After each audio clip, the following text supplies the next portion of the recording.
How are we doing, people? Welcome back to the channel. It is Saturday night, not Friday night, and so I had a curry for my dinner, so I was always got that sort of Friday night feeling for some reason. But we're back to discuss West Ham United versus Man United. At this day and age, you can't distinguish the differences in Uniteds. You'd assume that one United you'd be talking about Man United, but nowadays you don't really know. I am joined by an esteemed guest, that is Early Doors Football TV. How are we doing, mate? You all good? I'm a lot better than Wednesday, put it that way. The voice is getting back to normality, or as best as. So yeah, I'm looking forward to this one. This is going to be quite interesting because, as you said, United. United. We stand. United we fall. I think in this case, that's for sure. The United. There you go. You got Arsenal and Tottenham Hotspur love fest. The 50 Shades of Grey, 50 Shades of Shite. North London forever. And now we've got the United. The El Sacico, as Arsenal Manic puts it, the big showdown that nobody asked for. I mean, I'll tell you what. I wouldn't say that's it's all that big of a big showdown, if you will. If anything, it's probably going to be one of those where people are going to tune in thinking, "Oh, fireworks! Somebody's getting sacked tonight," and then nobody gets sacked, and it's really boring, and your Sunday is wasted. I don't know how you're feeling about this game. Where's your head at with this game? First of all, just say big up to all the people in the chat. Thanks for tuning in with me and Fuzzy. But my head on this game, it's I don't know. So with West Ham, I just don't know what's going on at the moment. It just seems to be capitulation after capitulation. You know, we've got a decent team there, but I don't know what he's going to put out tomorrow. I mean, I've seen some change. You know, the so-called predicted lineups. We've got a chance of maybe seeing Somerville finally getting a full, proper game. But even then, he'd probably sub him from someone else. So yeah, I would say I'm optimistic, but at the same point, yeah, it all comes down to what this manager puts out. And every time if you look at as Man United, every time it's the case of this will be Ten Hag's final game, the players rip up trees and manage to keep him in the job, which I know Michael Chelsea is loving because he wants him to stay there forever and a day. Well, I think we're playing Chelsea sooner or later, so I'm sure he's absolutely begging that Ten Hag can keep his job and carry on playing a right back in the number 10 position who's never ever played in the number 10 position in his career. God only bloody knows what he was thinking with that lineup in midweek against Fenerbahce. But big ups there to Michael at Chelsea, of course.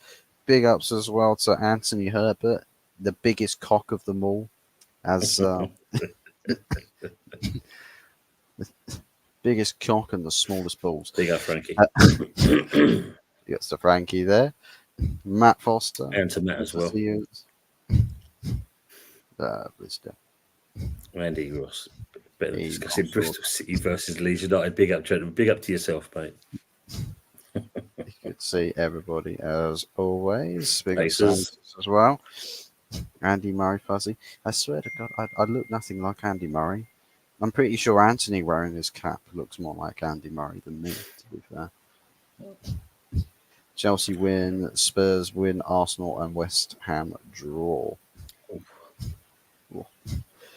Will be interesting. There's some big blockbuster games coming up tomorrow. So if it all goes tits up for West Ham United and Man United, then I suppose we can all sort of drown our sorrows watching perhaps a potentially entertaining game of football in Liverpool versus Arsenal to round out the day. It'll be a good, interesting affair there. We smash Ipswich and then get battered by Spurs. I'm totally lost with Lockie. Yeah. And both the same scorelines, by the way. You win 4-1, you lose 4-1. Yeah, exactly. Yeah. Just be careful then, guys. Whichever scoreline, if you do win against Man United, the next week you'll lose by the same scoreline again. Long live Ten Hag, says Eros. Ah, you wish, don't you wish? Peeps, also drop by HotFuzz44 channels and hit the like, subscribe if you haven't yet. Absolutely. Arsenal Manic. If you are watching from my channel as well, by the way, you can find a link to Early Doors Football TV in the title. Hyperlinked. Just click on it. It'll take you to his channel. And don't forget to hit the subscribe button whilst you are over there. Well, Ten Hag putting out the bins and Loppy putting out the recycling, both rubbish. Yeah, both can sit in the same office. You know, you imagine that. A big desk, Steadtine on one side, Jim Ratcliffe on the other, both of them holding P45s. It's like, that game was shit. That game was shit. That game was shit. Get your asses out of my office. Our office now. You know, again, there's a draw written all over it. To be honest, it does feel like there's a little thing going on with that. But judging by your feelings on this game coming into this, that it's, of course, in this stage, being in 16th place at the moment, feels like we're going back to pre-Moisey days with the likes of Slaven Bilic and co. And trying to find your ways out of obscurity. This season so far has been up and down, and I think it's fair to say that the summer of love, with all of these transfers coming in and the absolute adulation, has turned into capitulation with all of those signings. Yeah.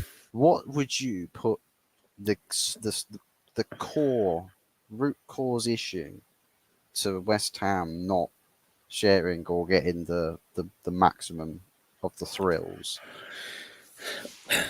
I put it down to this manager not knowing what team he actually wants. You know, he's been tinkering too much, and you need consistency. No matter with all the players you signed in, you start off. You know, you have your kind of core, and the additionals you bring in, and you try and get them to integrate as the season goes on. I mean, like, you know, Matt just put there. You know, Fuckrug is still injured. I mean, we know he's got to Germany to hopefully get some injections to speed up the recovery process. But we've not even seen him really play for us yet. So that's a player that's, if you could say, been absolutely a waste of money. But there's too much tinkering from Lopetegui, and you need that consistency to win games. When you look at the fact of, we're still sticking with Antonio, which is not a bad shout at the moment, considering with what we've got. We've got Danny Ings, I know. We laughed about him on the week. But really, that's about it. We're not giving, players the real opportunity. We're sticking with Souček in the midfield area, where we should be making changes there. Paqueta is the same thing as well. So you bring in these players, so do it in the right way. But his tinkering has really cost us, because, like you said, 1 minute you're winning, then you're losing, you're drawing, you're losing, you win, loss. That's not great stats, and all it does more than anything else is just lifts everyone's temperament up, because all they're thinking is, well, this wasn't the manager we really wanted in the first place, but we've got to persevere. Let's see what you can do. And he's living up to his previous testament, what he did with Wolves. So at the moment, he's on borrowed time. And I don't know, as much as you want to try and support the manager, because obviously, he's got something about him.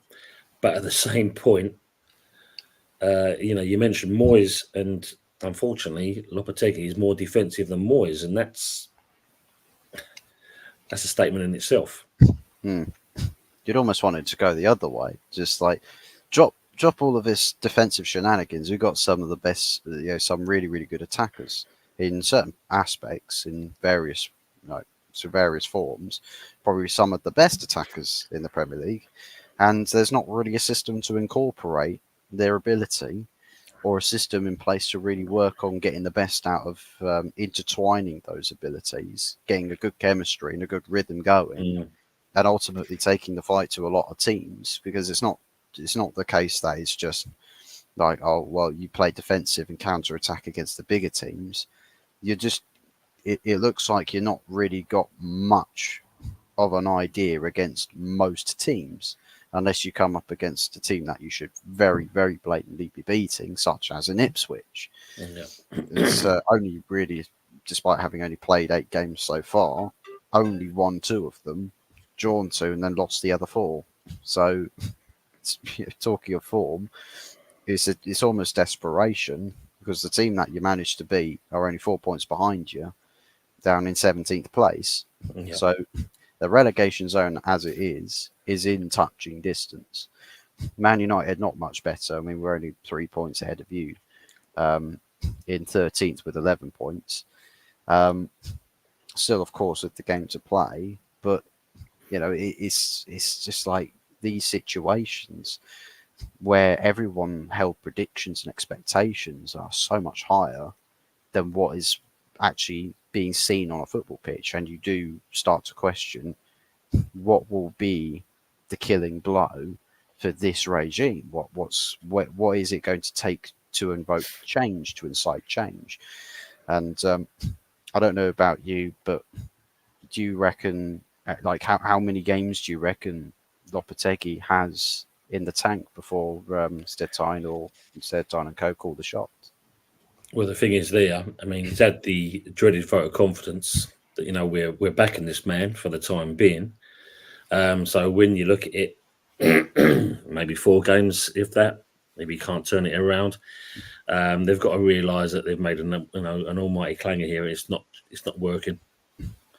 He's unfortunately, like everything else, you bring a new manager in and you expect them to make some hiccups when they first settle in, etc.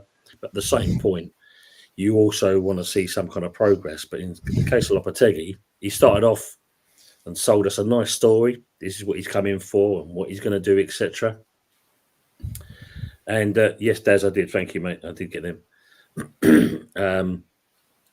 But when you go completely against the grain of what you said in the first place, doesn't matter if it's West Ham or any team. As soon as your manager says things like that, there's a big question mark. Then suddenly goes above your football club, because it's now, what route are we suddenly going to take here with that kind of statement? If he's not going to get these results, because ideally in the summer when we saw these players coming in, it seems to be well, Sullivan. It seems that what he's looking for here is getting back into Europe and us to finish in a respectable position in the Premier League. But when you start off like you have, it's very hard to kind of change that around. And when you think about it, we're only literally 2 months away until the new year.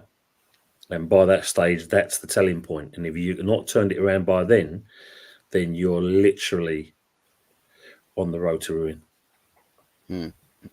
Do you think there is any chance that Lopetegui can suddenly hit gold, strike gold, or do you think it's a tall order or a bridge too far? I don't think it's a tall order. I think I said to you before, the Ipswich game, considering how we played and getting a convincing win like he did, the international break was the opportunity for him to actually work on the team, build up the confidence, and and go with it. That's that point where you get the consistency. Well, we've got that result now, and let's get the next one. Once we've got that, we want to get the next one. We're not being funny. That's how Ferguson did it with his teams. Because at the end of the day, and that you install that into the players. Unfortunately, there seems to be a frustration in the squad. You saw that clearly with Kudos in the Spurs game. That was clearly a frustration there. No matter what, that was frustration, pure frustration. And I think it's down to, excuse me, here's Lopetegui. Bowen is not his usual self. No, he's not making runs like he is. Paqueta, glimpses, and I mean very small glimpses that you actually see what he's doing. And he's coming. But yeah, It's going to be a hard thing to turn it around. Depends if there's a Hessian rug, though, Anthony. That's the thing. They will make your balls itch. Especially if it's got fuck written somewhere on it. I play Solo tomorrow instead of Pac-Man. Yep, absolutely. And Somerville. Get Somerville on the pitch. I mean, yeah, definitely. They're the things you need. Yeah. It's not sure if he's installing confidence and the other players buying into it. No. I feel like with Lopetegui, he's a bit like a character where it's like Marmite. When you work for him, you either love him or you hate him.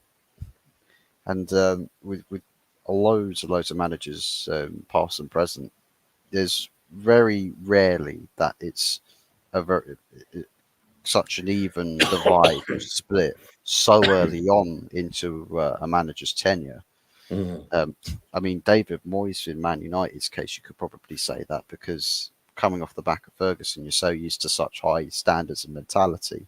David Moyes comes in from Everton's just like, well, we need to study to make sure nobody can beat us. We need to watch what they do and see how everybody else plays. And I was like, why aren't we watching how we play? Why aren't we trying to be better than everybody else? And of course, one thing led to another. And now we are 13th place mid-table Man United. So Bob's your uncle on that one. 1-6 on my prediction. Currently Brighton, Wolves 2-2, only one right. Well, at least you got a scoreline spot on. I'm still yet to get any scoreline spot on, but I was set to getting a huge amount of points on the predictors. But last 10-minute shenanigans, all of the game seems to have derailed my weekend completely. 100% fuzzy. Intertwining is the word of the day. Intertwining. They do play. What's that game? Twister? Twister, yes. Yeah. Play Twister on the pitch, just as you do.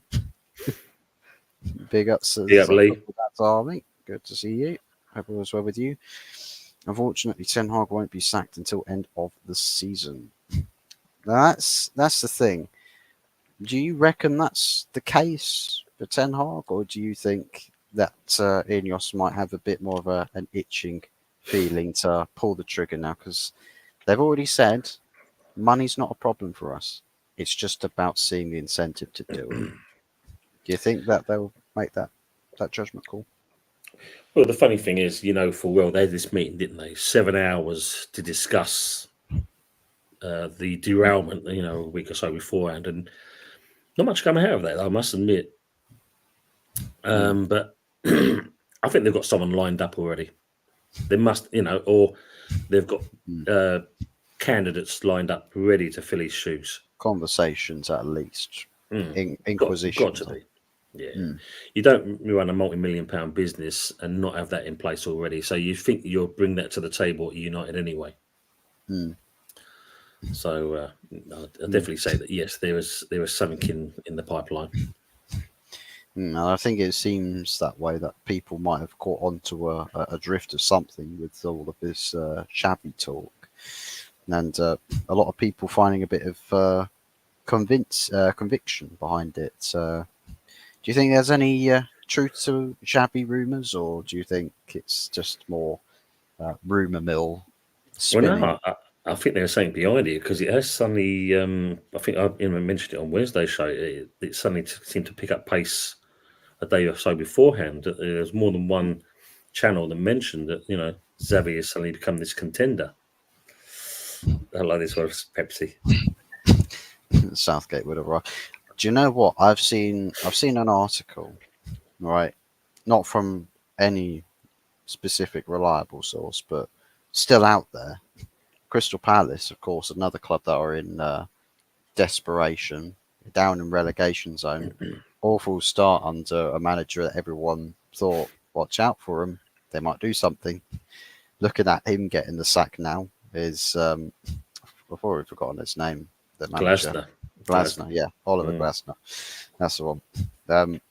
And Southgate might be on the cards, because knowing the sort of managers that Palace sometimes do choose to go after, they can't go after Roy Hodgson anymore. He's kicked his feet up, and I think he's enjoying his retirement now. But yeah, it seems like a valid candidate for them, even though I don't think he'll do anything for them. I think more or less he'll just seal the deal for their relegation. But yeah, I don't Yeah, see because it. there's him, isn't there? But there's also talks of Moyes Mm, going there as well, making a Premier League return. mm. No, That could, you know, I think Moyes would could do a relatively um, a fairly decent job at Crystal Palace, but it's just how far that he'd be able to take them. I think it's the problem with a lot of managers at mid-table clubs. They come in, start really well, do really good things, and then the gradient just levels out, and then it's sort of up and down all the time, and you never really know how that club's meant to progress after they hit that brick wall. because the worst thing about it is there is talks of the the contenders for the West Ham position. Moyes is mentioned in it as well, believe it or not. Mm. Ten Hag will probably tinkering with the starting lineup tomorrow by starting Johnny Evans. Well, putting Mazraoui back into right back probably will be a tinkering move because Bruno's not suspended in the Prem because he had his suspension overturned in the Prem. So I think we're expected to see him back in the team. Yay, yippee! I think you'll have an easy job with him tomorrow. So yeah, I've got no conviction with Bruno Fernandes in this team whatsoever. I'll happily take Paqueta instead of Bruno. You can have Bruno for the day, and we'll have Paqueta for the day, or better yet, we'll take Soler. We'll take Soler. Yeah, we'll borrow him. We'll loan him in for a day. Play the wrong United. The wrong United scandal Netflix series. West Ham players pulling the plug for Manchester United Football Club. Some Yeah, shenanigans going on where you suddenly kind of swap the nameplates over on the changing rooms. Come in here, son. You'll be fine. You'll be you fine. do the. I don't know if you've seen the things where some people have used Photoshop to mix up the club crests with the team colours of the nearest rivals or the biggest rivals. It's like Man United's logo with the Manchester City colours and stuff. And it's like it's yeah, it's vomit worthy. It's like West Ham United. I don't know who your biggest rivals would necessarily be if it's Millwall per se, or another London club. For example, if you're Millwall, instead of claret and blue, you've got blue and white. Yes, yes. Imagine that the hammers in the back. Come on, you lions! With Because it seems to be in there that it's like most revered London rival team is Spurs, believe it or not. You know, because especially Spurs fans, when they got the result against us, it's a case of, this is West Ham's cup final playing us. yeah, I don't know what it is with people saying, "Oh, cup finals! It's our cup finals." Like, come on, it's a league game. It's 3 points. Get 3 points. Play for 3 points.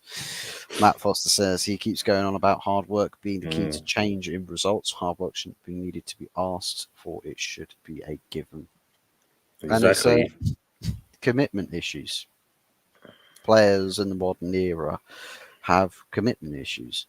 Whether we say that wages are a decisive factor, players being too comfortable, not enough challenge of ambition, and no, as I've just said, no real consequence for failure. And Manchester United, that's absolutely rife with people just not really taking accountability for their actions.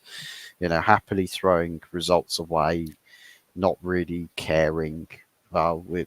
It's fine. I'll just carry on collecting my paycheck, even if I do make myself the national laughing stock, week in, week out, and people make memes about me as to how bad a baller I am. I don't really care. I'm getting paid 300k a week. I don't know whether you'd say that the West Ham United squad have got motivation issues, or whether there's perhaps a character or two in that dressing room that perhaps are dragging, being being as good as your weakest link, whether there's people causing trouble behind the scenes?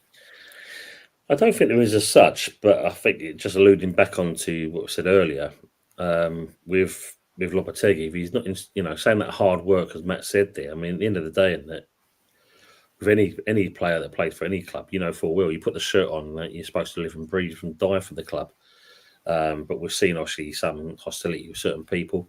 But with Lopetegui, I don't know, maybe it's the way the team is being pushed around, especially when you look at the the ones that was here for the last 2 seasons that have seen some relatively seen success through Moyes, and then you've got this new manager come in. He's got to put his laws down, and people ain't stupid these days. They know full well if it's going to work or not, and maybe that's what's happening with the players.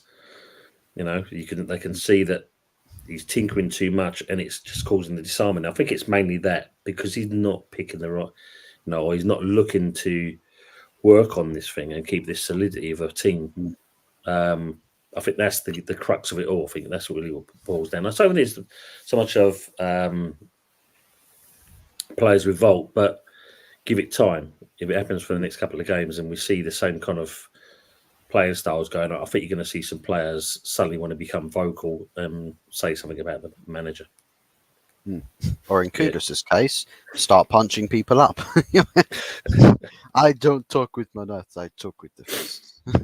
Well, I mean, I don't know if you saw that Van der Ven kind of saying that, Kudus punched him. When you've got video evidence that clearly shows you what he did. Also Richarlison as well.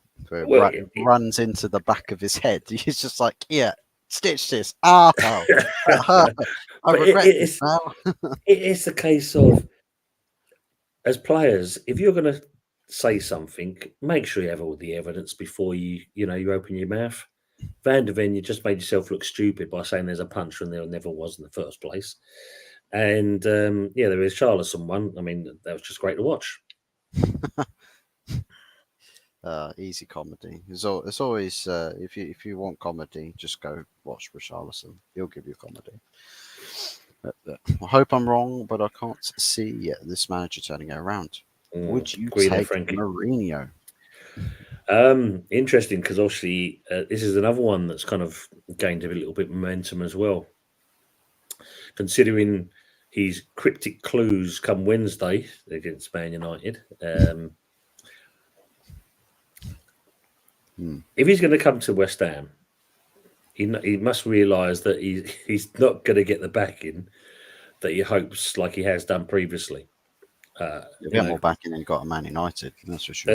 That's true. And Spurs. But true. When you look at it with Mourinho, he is a proven winner. He's got that pedigree about him. So there's that in itself. And he knows how to play players. We know, obviously, unfortunately, he's a 3-year trick pony. But if that just gives us something to stabilise a club and move it on, especially if, and I'm touching wood here, that's what I should have said it like that. If Sullivan looks to sell the club, then brilliant. It could come at the right time. But Mourinho, look, despite, what's he now, 60, 61, something like that kind of thing. We know he's had his up and downs. It's one of those, it's either take the gamble or look at the other managers which are lined up. Do you go for hoping that they can relive their best glory days, or go with somebody who's still up and coming and hope that they cut their teeth on the West Ham project? I mean, obviously, one of the players. Sorry to interrupt you there, mate. I mean, one of the managers that's been touted, obviously, they've said it, is Michael Carrick. I think it'd be too much for him, because it's the West Ham United's version of Ole Gunnar Solskjaer for Man United. Possibly that. I think it's just he needs to get more experience under his belt, and it possibly could be too much for him. Because if he was that good, then literally he would be winning more things with Middlesbrough. Mm. Kudos wants Arsenal, and Matt Foster would get rid of him. Get rid of Kudos. I mean, I can't really argue. Once your player looks like they're at a head loss, you sort of lose a bit of faith in them to, pull their weight for the shirt in future games. But he might fit in at Arsenal with this desire to want to cause bodily harm to Tottenham players. I mean, it's just a general consensus with those guys. Outside, of course, from French kissing each other in the showers after games, because seemingly it's North London United. They can't go wrong with that. Yes, I would. I was going to say, just go back on that comment there. I think this is where you're hoping that the board can realise this situation that's going on, and if that is the case, you want them to act sooner rather than later. Because if you realise and your players are starting to get a bit disjointed, then you need a managerial change to kind of get it to knit back together again. Absolutely. It's just what does that action include? Is that transfer listing if you definitely know he wants out? Transfer list him now and just let clubs pre-negotiate letting him go. No, I wouldn't want him to go, because at the end of the day, I think, like I said, I just put it down to the frustration of the way the club is going at the moment. When you think when he signed in the first place, he made it quite clear he wanted to come to West Ham, and he's enjoyed his time here. But with the manager not doing, I won't say the West Ham way, but not picking a team that looks like it can go out there and compete. Players, and like I said, they want to win. All players want to win, basically, regardless of who they play for. And he's only young. He's got ambition. So this is what I'm saying. If we're going to get someone in now, we want to get someone that kind of understands the club, understands what we're looking for as fans, and get it back on track. Because at the moment, it's definitely derailed, and there's no way of getting it back on the track at the moment until possibly. I know we've had shows where people have kind of said, "Well, he's only been in it for a short period of time. Give him a chance." Yeah, fair enough. You have got to give a new manager a chance, but you want to see progress at the same time, and we're not really seeing that. So, like I said, there's too many negative points that's kind of outweighing the positives at this stage. So they've got, the board must have like they've done. Ineos has done with Ten Hag. The board have got to look at this and think themselves, do we stick with this, or do we look for some change? Good stuff. One of Ten Hag or Loppy Moat to make the end of the season. Place your bets. Who do you see getting the boot first? Who wins this race? The sacking race. Like I said, I think it'd be more Lopetegui, because every time, even when the media turns around and says, Ten Hag has only got this game to go. If he doesn't do this, he's gone. Next minute, you pull result out of the bag. So for me, it's Lopetegui. Yeah, I think probably Lopetegui first, but Ten Hag probably not far behind. No, to be honest. I mean, after 8 games, being down in 13th place, and if you end up losing to West Ham, that's West Ham on 8 points. Let's say, for instance, you win like 2-0, for example. You jump ahead of us on goal difference, because we'll go to -4 goal difference, and we stuck on 11 points. You have a -2. We'll be on a -4. So you'd get the benefit of overtaking us and pushing us down to 14th, if that be the case. And if that happens, that's yet again another weekend of football gone in the Premier League. And we've it's just like all of your targets, your Premier League like title interference, being around that top end of the table. Now that's diminished to top 4 expectations. That's diminished to Europa League, then Conference League, then just any chance of competing for Europe. And now you sort of get into the realms of like Well, if they're going to seriously stick by this manager, forget top 10, we will finish bottom half of the table. Wow. And if it really does get toxic, but they will still sit there and say, we're going to back this manager, give him till the summer, we could be in and around the relegation zone. Because we've seen that at the moment, with up and down results, we see certain players, when we lose, it just looks like everyone's throwing the towel in. White flag, surrender, get this guy out the job. Next week, half of them, it's like they've watched a Sylvester Stallone speech out of one of those films. I can't remember which one it is, where he's like talking to his son or something, and they're absolutely just throwing the kitchen sink at a game. It's just like, where was this last week, last game? Like, what's going on? It's so weird how some of these players at Manchester United can just switch it on and off, and then people will say, this guy does not care about this club, but then you'll get, the very next week giving the best performance you've ever seen them put in a football shirt, full stop. And you think to yourself, I do not understand the train of thought with some of these players where you're able to switch on and off, how committed you are to a game of football for 90 minutes week in, week out, when it's your bread and butter, it's your career, it's your life, and you go from caring to not caring to caring to not caring to caring. It's a weird fluidity of doubt that we have in these players, and it's really, really prevalent in the Manchester United camp, and it's just, what is the thing that breaks that cycle? What stops that from being the case? Do you reckon there is something that you can do to change that habit, get that habit out of the players? I think the problem, as you said, when you look at these players, they're on good money at Man United. And with most players, they know at the end of the day, they are virtually untouchable. They can make mistakes, and also, okay, unless they make a comment, unless they make a kind of comment kind of thing, they'll be fined.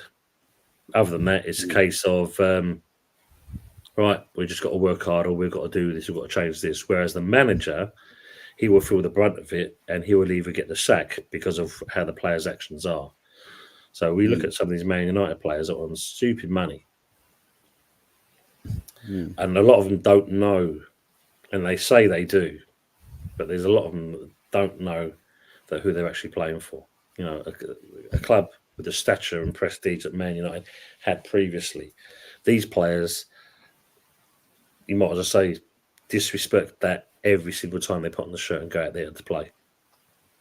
And if it was a Ferguson, and a majority of them players, and the best way you're going to make this team improve is to get rid of those players, because they're not committed to the club, they're not committed to the fans, and they're not committed to the ethos, which is Man United.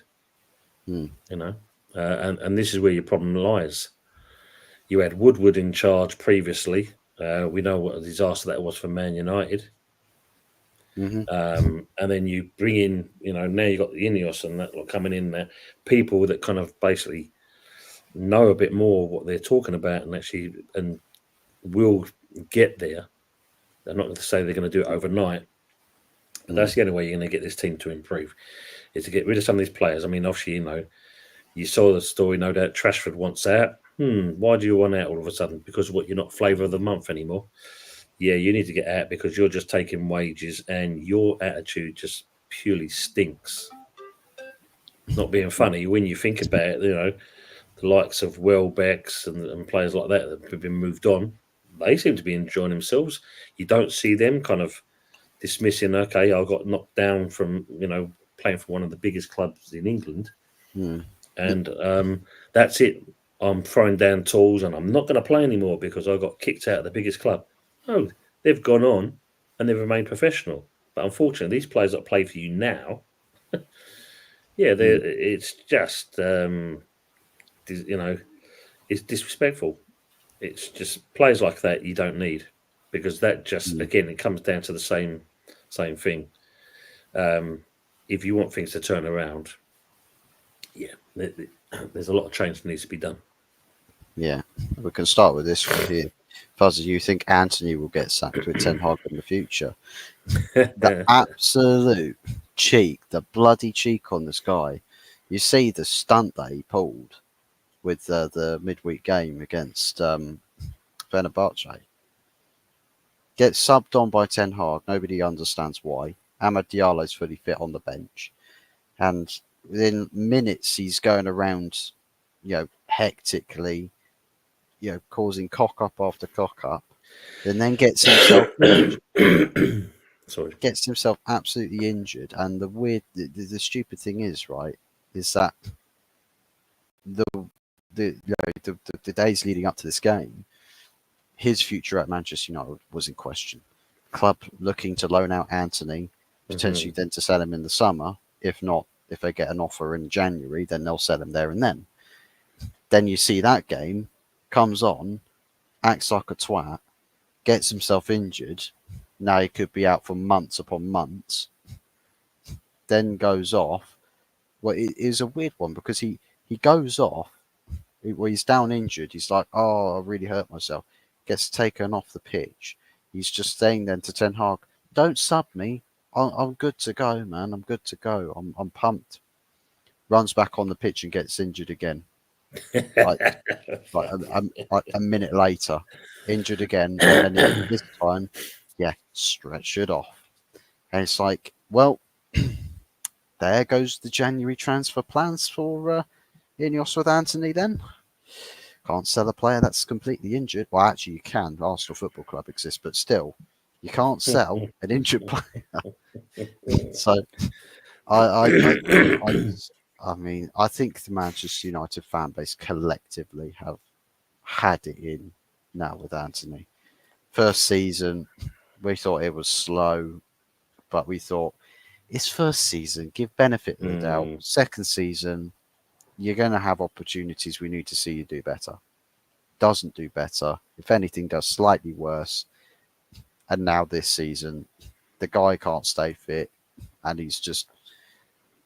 Are there any words that you have to describing Anthony? I suppose the best way to kind of put it, kind of thing, is a Ponce living off a wage. Because it's how can you basically? It's I want to change one of those letters in that word you just said, but never mind. We won't go there. Yeah. It's like back in the day, when Redknapp was in charge and we was in a friendly at Southend, and one of the fans turned and said to him, like, I could do a better job, and so Redknapp said, "Okay, you're coming on," and he put him on in the second half. Didn't do nothing, but he proved a point. But for Anthony, the simple reason what Ineos should do more than anything else, rip up the contract. Ta-da, gone. I don't care how much it's cost to buy you and that. Rip up his contract, out, done. Because, again, another one, just holding on to a wage for what? Xavi and Zinedine Zidane, forget it, not happening. I heard that Zinedine Zidane took English lessons because he needed to know how to say no to Manchester United in English.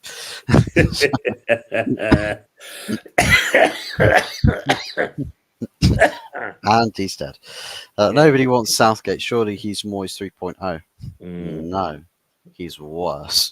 He is worse than that. We're talking records like what was that Dutch manager that went to Crystal Palace and got sacked within like the first 4 games? Oh, what was his name? It wasn't Van Basten. Coleman? It was somebody. Is it Coleman? Oh, who was it now? I know I'm trying to think now who it was. Yeah, shocking. Remember Yeah. Was it Coman? Let me see. Crystal. Yeah, it was Coman. Yeah. Oh no, Ron De Boer. No, De Boer. De Boer, that's it. Yeah, De Boer. Well, they're close. They look like each other. Yeah, I mean that's those two are two peas in a pod. I'd say. You never know. Loppy might have found his first 11 for tomorrow. We You can think only that's hope and that's pray. likely? We can hope and pray. Well, with Ten Hag, we know that he doesn't have 11s. He literally plays darts, and just whichever name on the board the dart lands on whilst he's blindfolded is just the person that gets picked in that position. Zidane only wants the France national team, and Xavi would pick Saudi League over Premier League. I'm not too sure about that, to be honest, because with Xavi, because he's done Barcelona, he might find incentive to, given that he will have the opportunities, because where he started off going to Saudi, it was almost like, well, getting into the manager's gig, he just, he can use his name to get a job quite easily, and Saudi League want some big names, representing clubs in that league.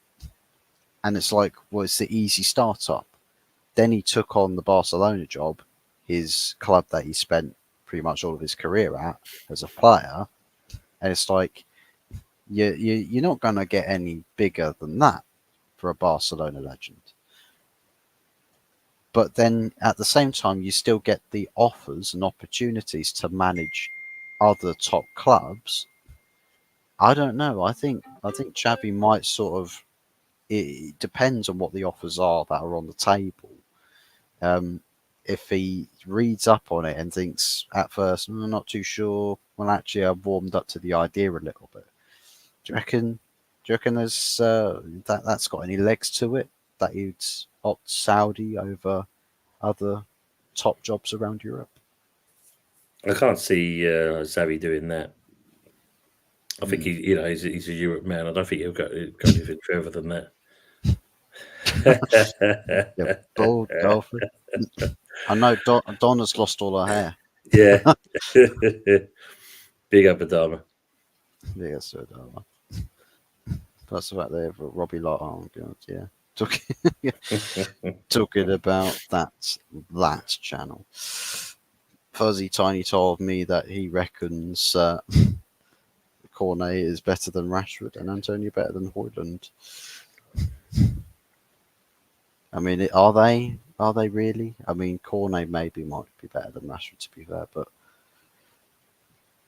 I don't know with Højlund. I think he's still developing a little bit as a player. We don't know if, for instance, he gets a part of his game together and finds the knack to breaking deadlocks on the football pitch.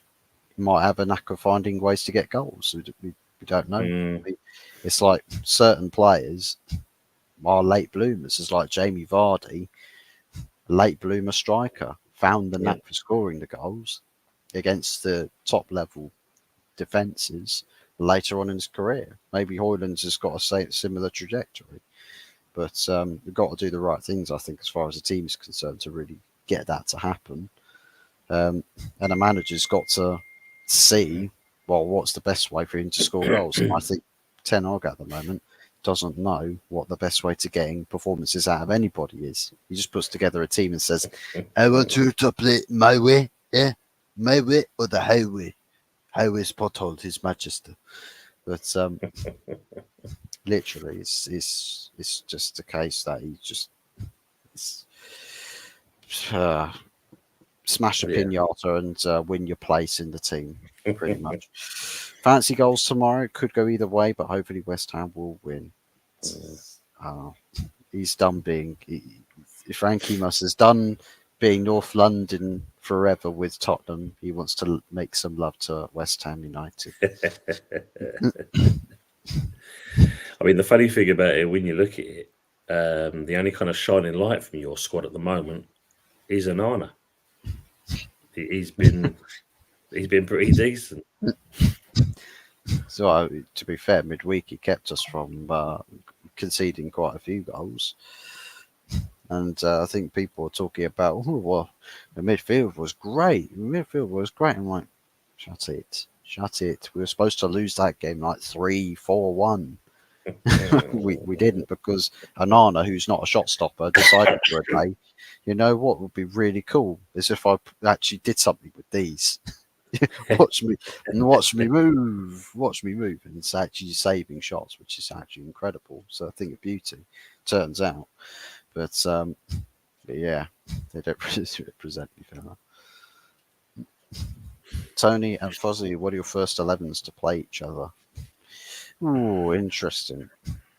I mean, I've got an idea in mind as to a team that I would, for what's available. I think probably back four, we're looking at, well, Anana in goal, of course. Back four, we're looking at probably Delo left back, Martinez and Delict centre backs with Masraoui right back. I'll probably go with Garte. I'll probably go with Garte and Casemiro in midfield. I want to see that partnership and see how that does with a bit of experience and a bit of tenacity to it. I would want to play Ericsson in the number 10 because Bruno's just a bum, a really, really expensive bum. Left wing, I mean, Garnacho's not really doing it at the moment, which is, again, he's hot and cold, but he's still better than Marcus Rashford because Rashford is literally just, he's given up caring about what people, what the professionals tell him to do. Amad Diallo's got to play on the right wing, hasn't really got much of a choice. And I think I'd like to get Xerxes playing into form, but I can't have faith that the tactical setup is getting the best out of him.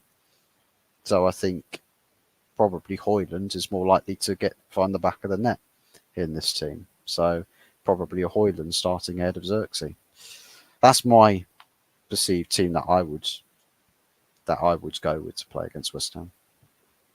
What do you reckon yours is?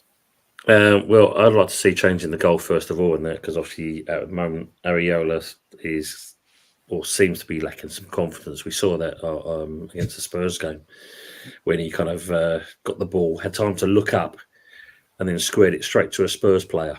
Spot on. So, straight away from that, so I'd go with Fabianski. He's just for the experience alone against a team like you.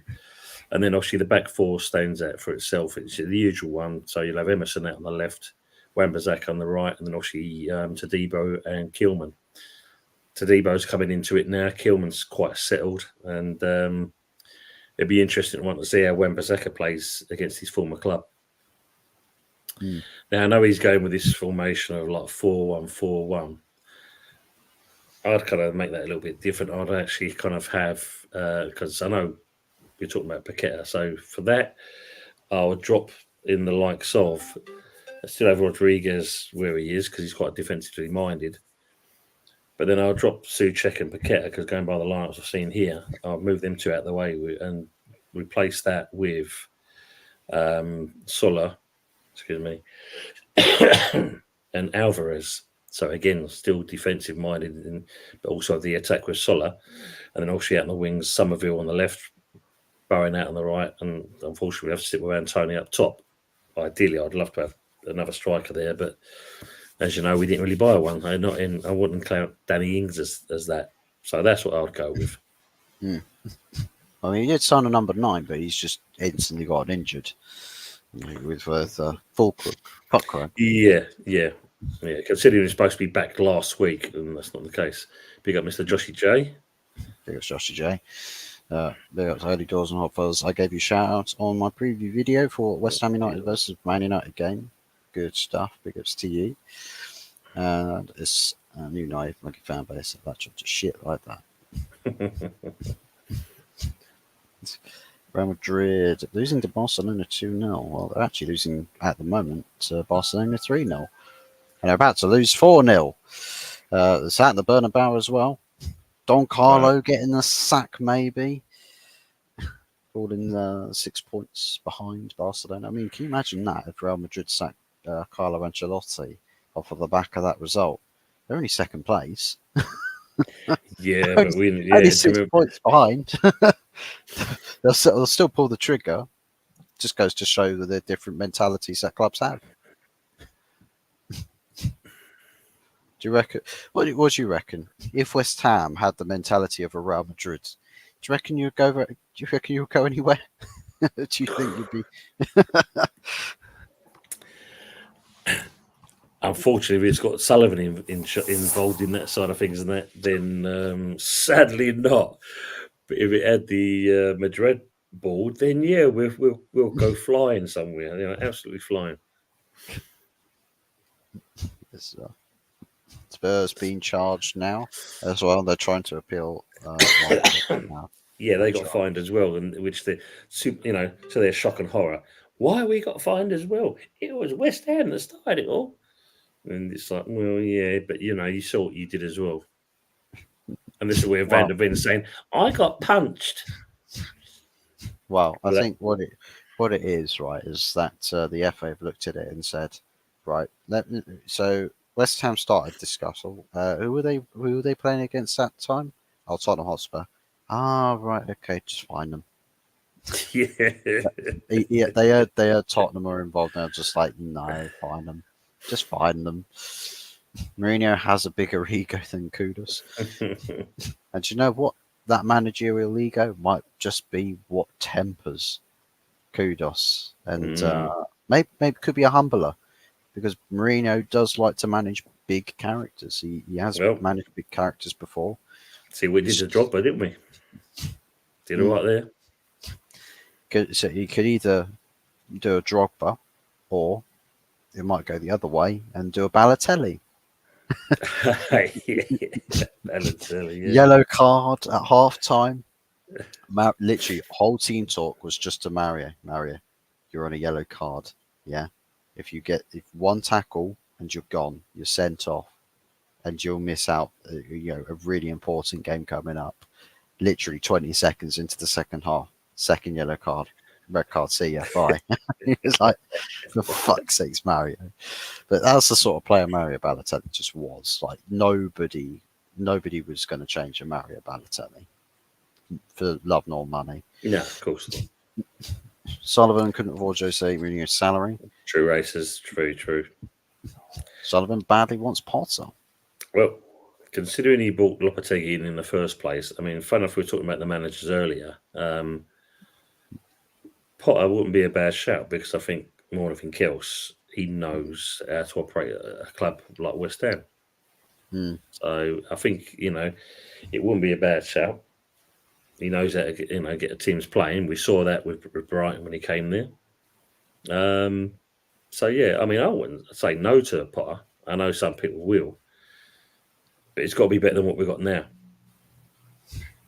Yeah, it'll be first. Yeah. Ten Hag first. The sacking. Well, we'll wait with bated breath tomorrow afternoon and see what comes as a result. Especially if West Ham do end up beating us, and convincingly as well. West Ham manager will go first. I was really surprised when West Ham appointed him. It did not seem right. No. I mean, you had your JFL KFC bloke that sits up in your top left or top right corner of your screen. If you deleted that yet, or you? No, it's still there because it's got the F word in it. So that's just him, really. That's for his case more than anything else.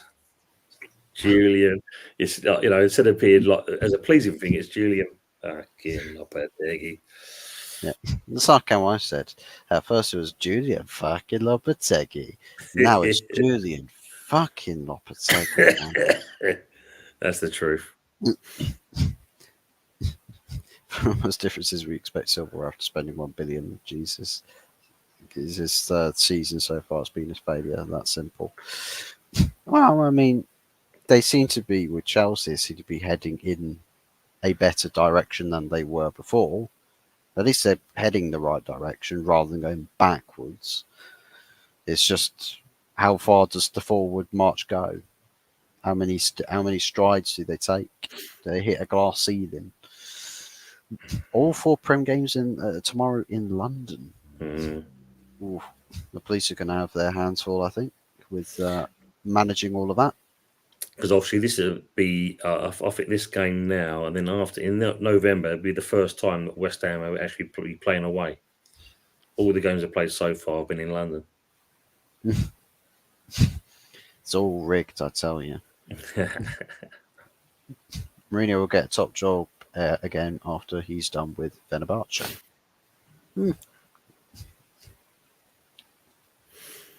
you had to pick a club for Mourinho to go to, which club do you reckon he would go to?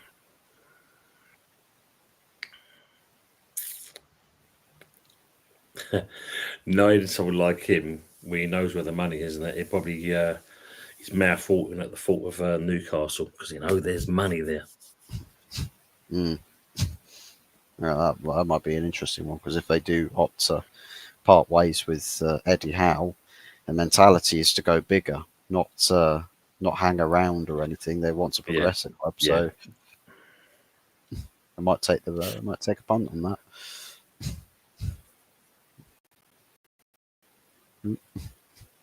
Gotta keep relying on Cop review.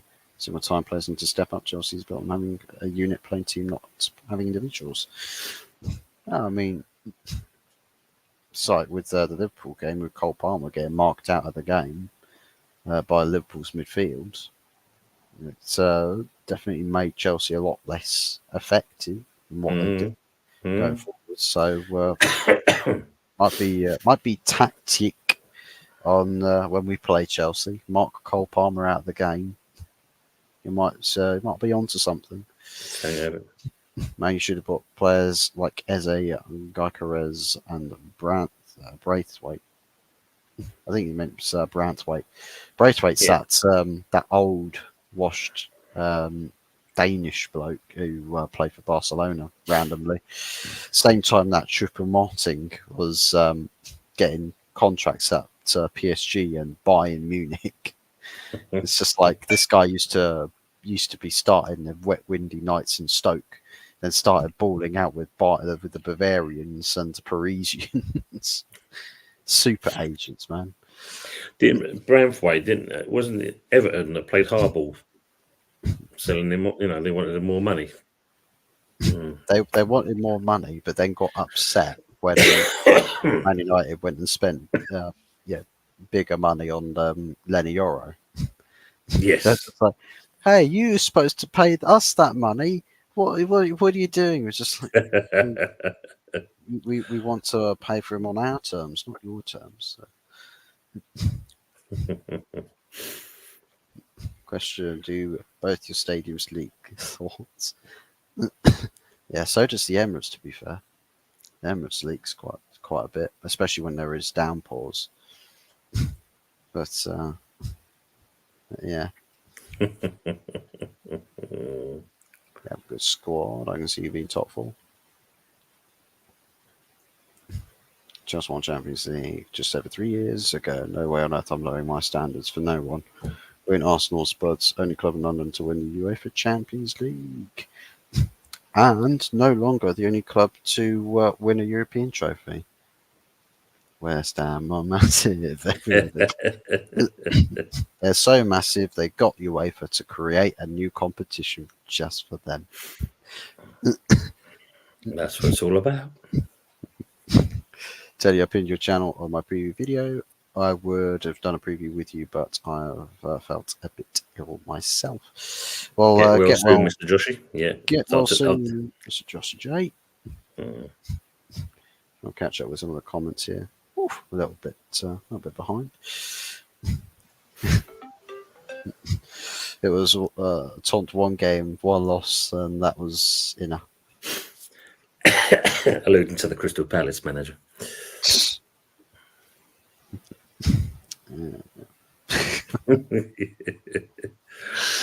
There's fighting talks in the.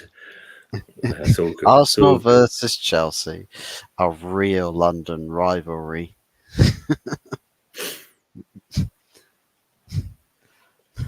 I've been watching you two on a 50-inch screen. How's Tony be using that baby all again? What you're meant to say here is no Diddy.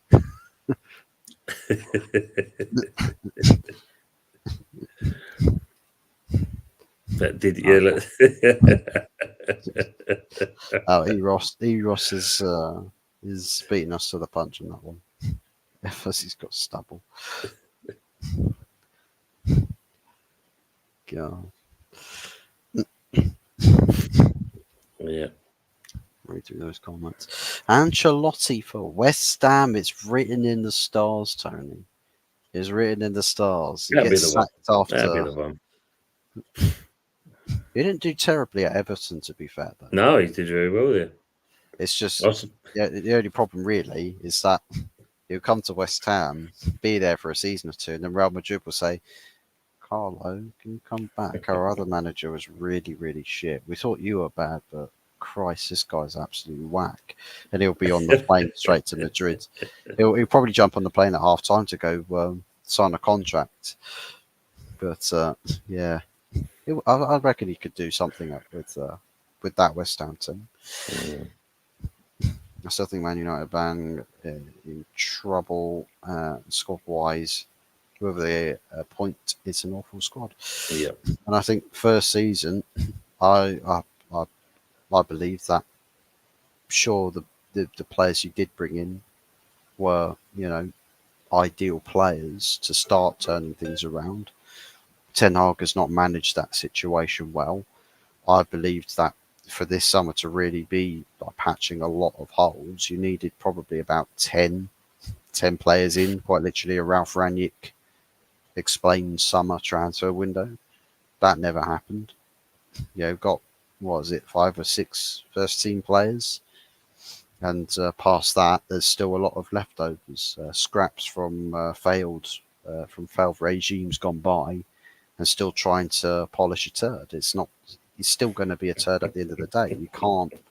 You literally cannot turn it into anything else. It's forever going to be a turd, and it's forever going to stink. So as long as you can bucket and spade that shit out the door, then it's going to be more of the same. And hopefully Ineos can incentivize in that. Balotelli had no brain. Yeah. Shout out to the time when he decided he wanted to do a little, like, what is it? That little sort of spin on the ball and roll it out of play in that game against that US team. And everyone in the City team was just like, Mario, what the fuck? And then Mancini then subbed him off, and Balotelli's just like, bro, I'm just having fun. It's a pre-season game, bro. What are you doing? And Mancini's like, I'm gonna fucking kill you. But the one thing you could say about Balotelli and that, he had a heart of gold because the amount of money he gave away while he was over here to good causes and stuff like that. So you can't, as much as he's as much as he likes setting off fireworks in his bathrooms and absolutely destroying shit. Yeah, and shooting people. I don't know if he actually. I think he used to actually shoot people with air rifles. Or I'm thinking of Ashley Cole. Ashley Cole, yeah. But yeah, he's Balotelli put a twist on the old infants in the in the bathroom thing, did he?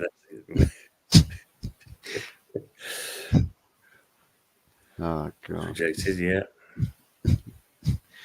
Joke that this game isn't on Sky.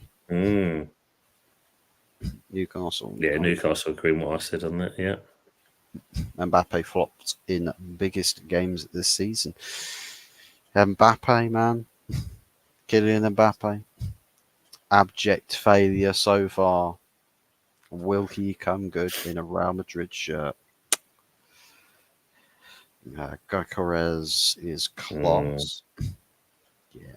Many Everton centre back, yeah.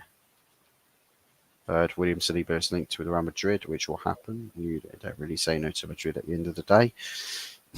Wow.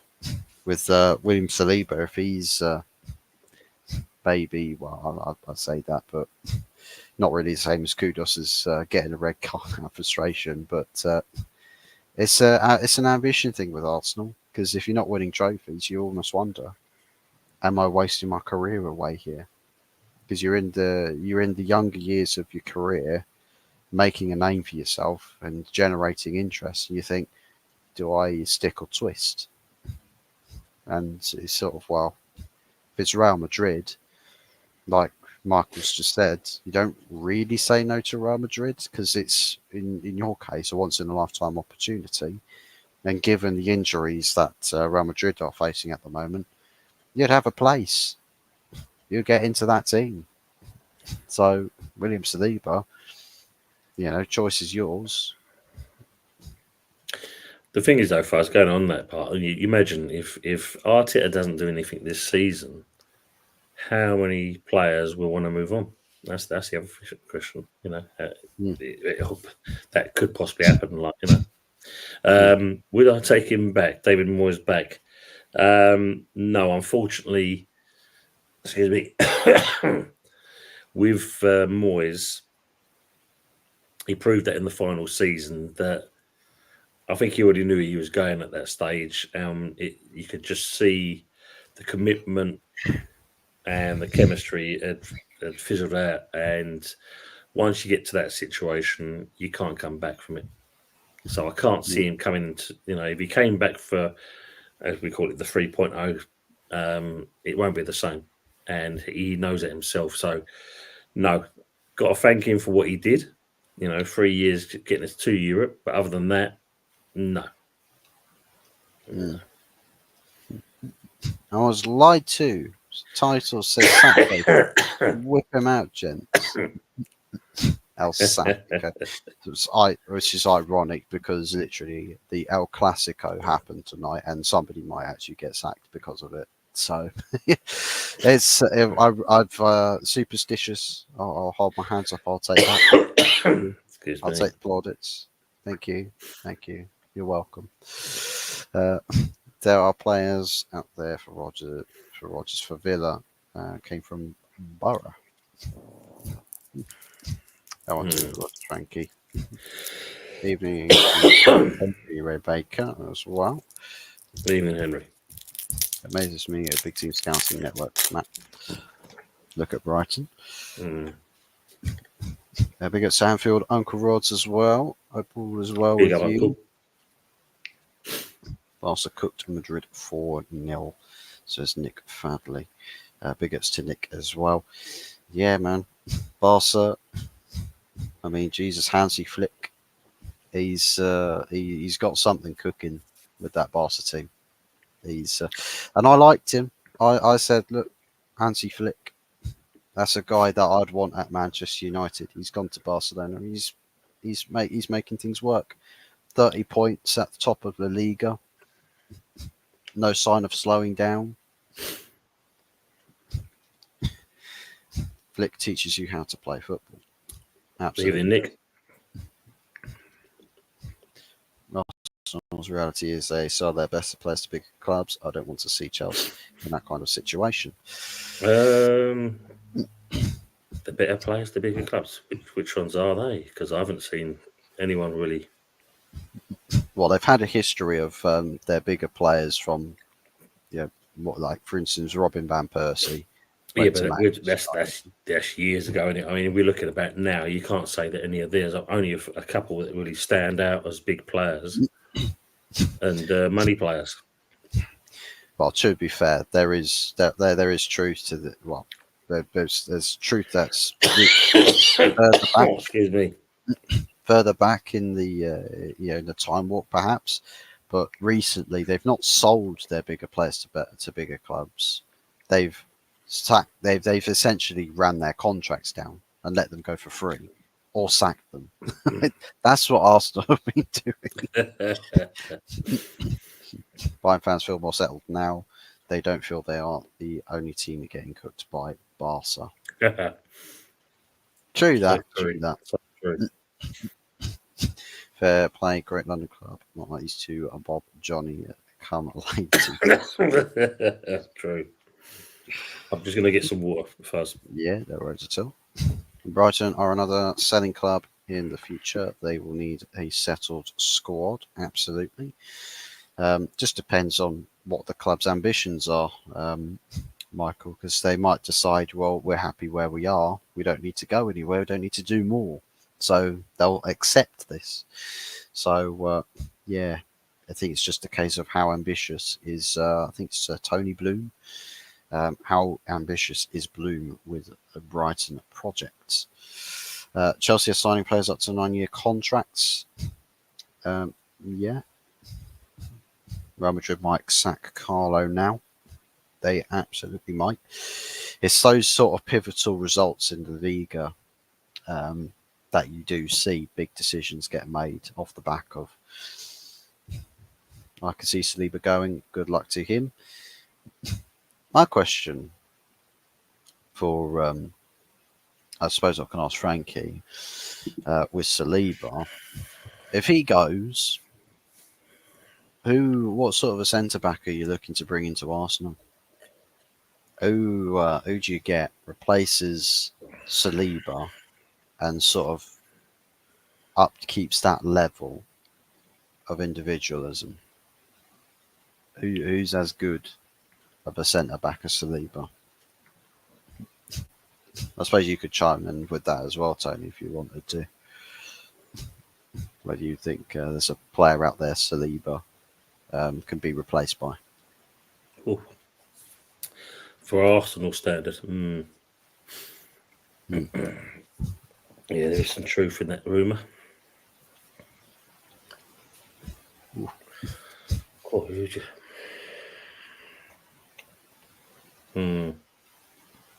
There's not a lot of centre backs out there that not just in the sake of playing as good as William Saliba, but just working a good partnership with Gabriel, because we give credit for their partnerships with each other. Does Gabriel? Because I mean, let's be honest, Gabriel before partnering up with Saliba was they called him the Bozo Gene for a reason. Individually caught out. So yeah, where do we go from there? Yeah, Saka will also jump ship, possibly. I think it really does depend on what the feeling around Arsenal is going to be, especially with this season. If, for instance, Arsenal finish 4th or 5th, for example, just for argument's sake, I think that that massively diminishes the mood in the Arsenal dressing room. Massively. That sort of confidence of we're title challengers straight away is shattered. Immediately shattered, because if you're in title races, you don't just disappear down the table like that. You don't. So it'll be interesting to see what. Even the usual suspect. Yes, usual suspect there. Everyone say hello to each other there. Can Barca win UCL this season? Well, I think they might have La Liga down as a wrap, so I suppose you can ask the question: another Barcelona treble? Because I mean, Possible. with Real Madrid and Barcelona, if they have trophy-winning seasons, they usually just win everything. Just win everything that there is to win that season, and everybody else wins absolutely nothing. Tony, do you remember Liam Brady scoring at Upton Park versus Arsenal? I was gutted. Do remember that. Yeah, even though he was old at that stage, he's still a quality player.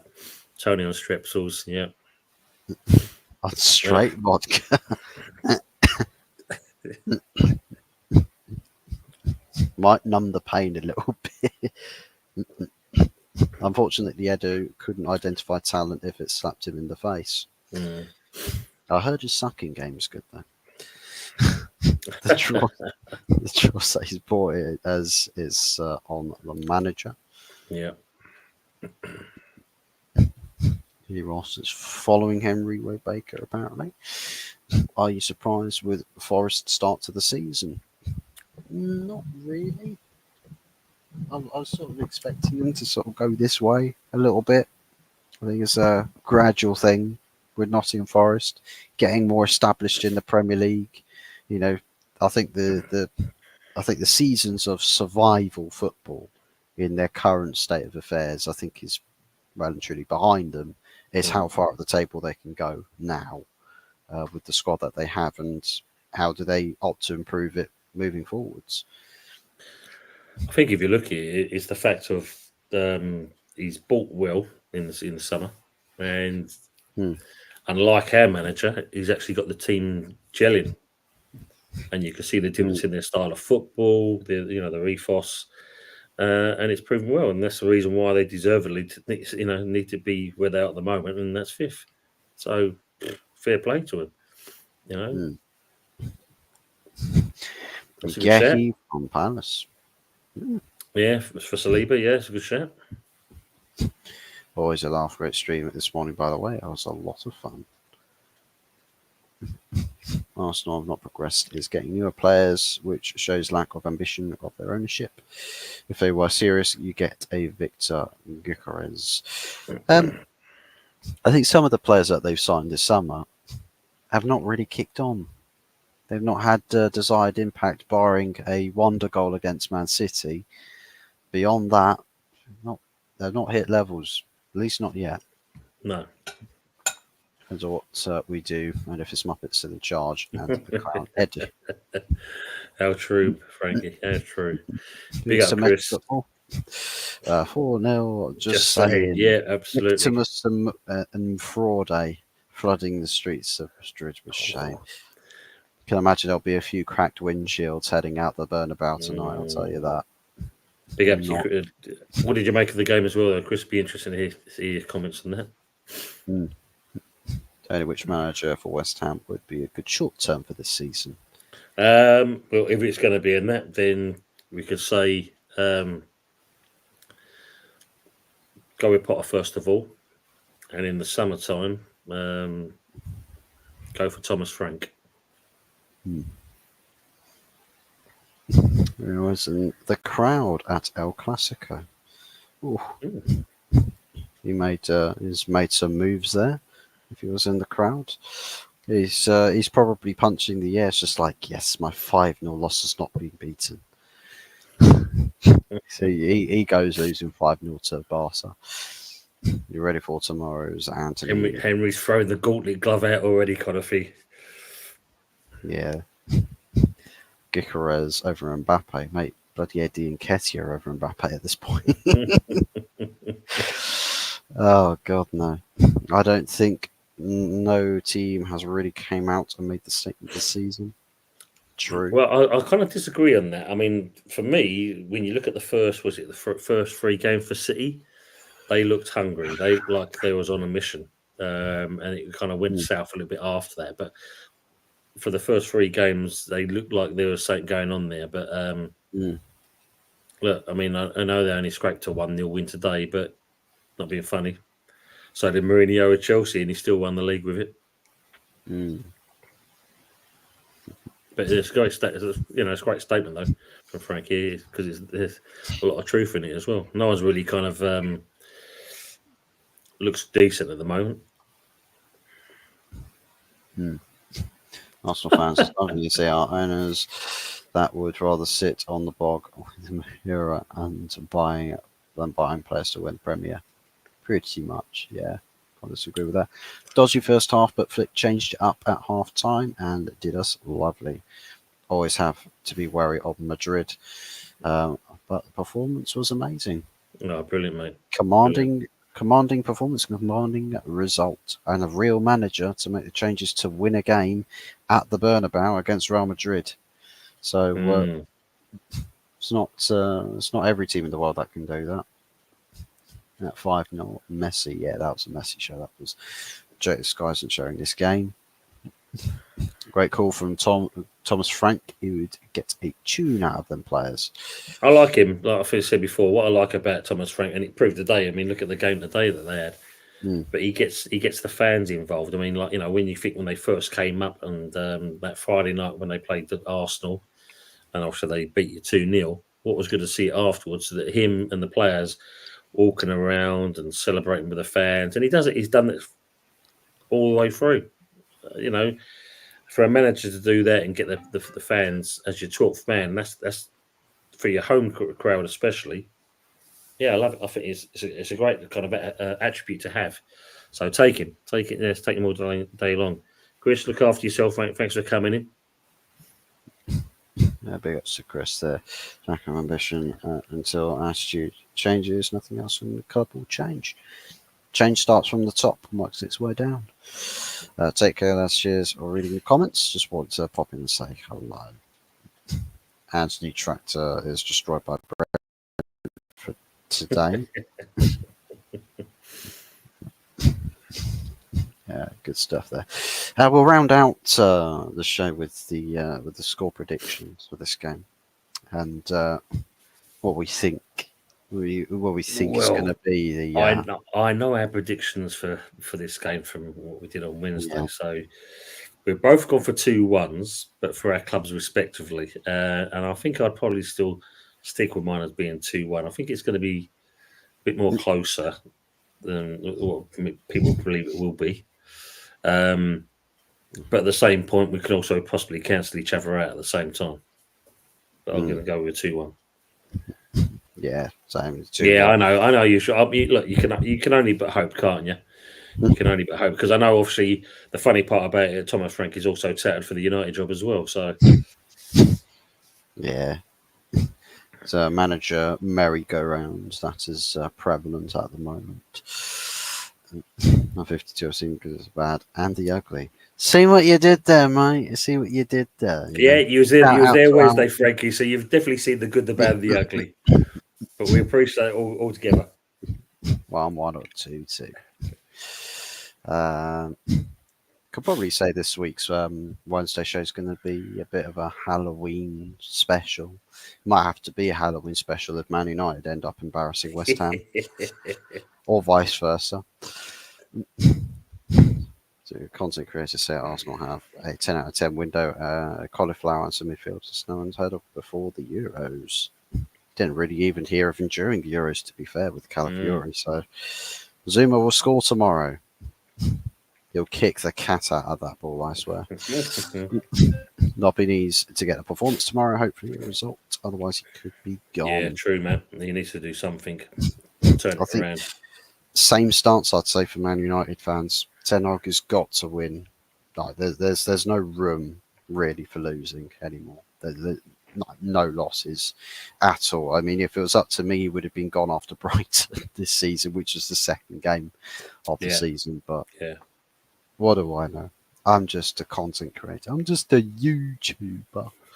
Look at me. I don't know ball. I'm a YouTuber. I speak to a camera and look socially awkward.